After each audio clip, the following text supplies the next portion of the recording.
అండి అందరికీ నమస్కారం. కార్తీక పౌర్ణమి రోజున 365 వత్తులను తెల్లవారుజామునైనా వెలిగించుకోవచ్చండి, లేదంటే సాయంత్రం సమయంలోనైనా వెలిగించుకోవచ్చు.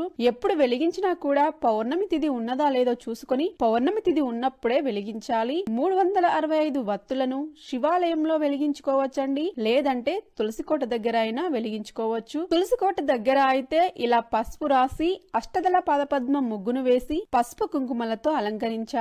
ఇప్పుడు ఈ పాదపద్మం ముగ్గు మీద ప్రమిదలను పెట్టుకోవాలి. ప్రమిదలకి కూడా చక్కగా గంధం కుంకుమ బొట్లు పెట్టి అందులో 365 వత్తులను కూడా పెట్టుకోవాలండి. ఈ 365 వత్తుల దీపాన్ని నేతితో వెలిగిస్తే చాలా మంచిదండి. ఈ 365 వత్తులు త్వరగా వెలగాలంటే పైన ఇలా కర్పూరాన్ని రాయాలి. అలాగే కార్తీక పౌర్ణమి రోజు పిండి ప్రమిదలను ఉసిరికాయల మీద కూడా దీపారాధన చేయాలి. అన్నింటికి చక్కగా గంధం కుంకుమ పువ్వులతో అలంకరించుకోవాలండి.